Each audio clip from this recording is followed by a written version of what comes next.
Assalamu alaikum. Hope you are all fine. In this video, you will learn superposition principle. To find the force acting between two charges, we use the Coulomb's law. What if we have a number of charges in a system? Then if we are asked to find the force acting on one charge to two remaining charges, in such case we go for superposition principle. Let me tell you what does it say. The superposition principle says that the total force acting on a given charge is equal to the vector sum of forces exerted on it by all other charges. Let me elaborate this. I consider one system in which there are n number of charges are present, such as system with n number of charges. A system means a body, an object which has got a number of charges. Then we call first charge as Q1, second charge as Q2, third charge as Q3. So this system has got n number of charges. So the charge of nth particle is Qn. In such case, if I want to find out the force acting on charge Q1 due to remaining charges, then I need to apply superposition principle. I will go one by one. First, I find out force acting on charge Q1 exerted by charge Q2. We get the force with the help of Coulomb's law. What is Coulomb's law? Coulomb's law says that force is directly proportional to product of magnitude of charges and inversely proportional to square of distance between them. This is all. In vector form, the force is written this way: F vector force on Q1. So I write 1 first due to charge Q2. 2 is written later. Whereas here, when I include vector symbol, here I have to include unit vector. So R, but instead of 1 2, I need to reverse it. 2 1. The same thing I have to do here as well. Why it is done so? If you go through my previous video, you will know why it is written that way. Next, I will find out the force acting on charge Q1 exerted by charge Q3.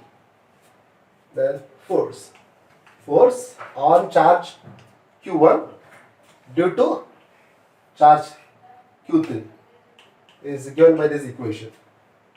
K is proportionality constant obtained from Coulomb's law is Q1 Q3 upon R 31 square, then R 31 cap.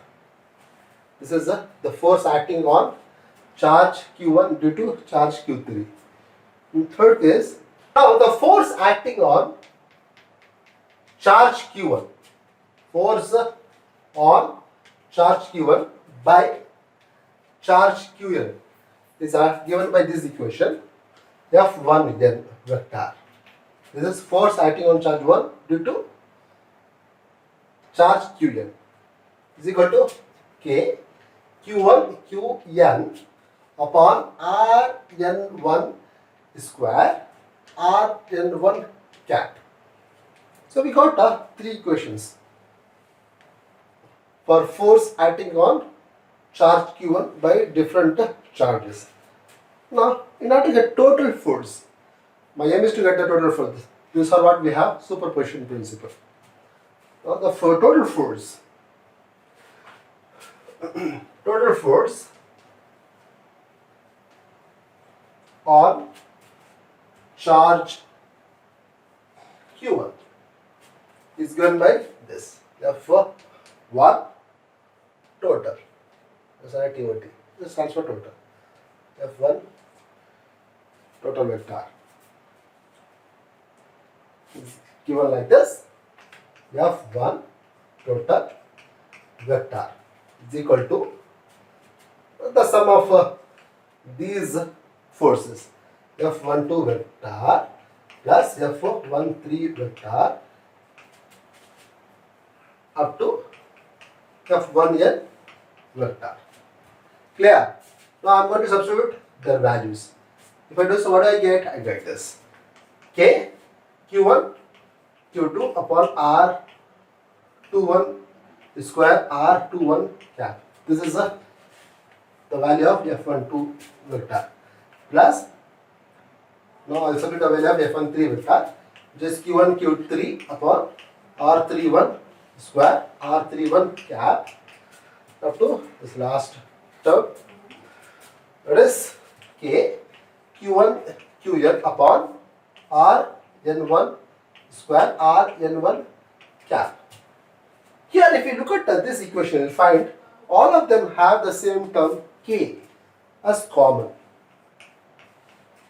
K is taken out as common, then remaining terms written within bracket as Q1 Q2 R21 square R21 cap as Q1 Q3 upon R31 square R31 cap up to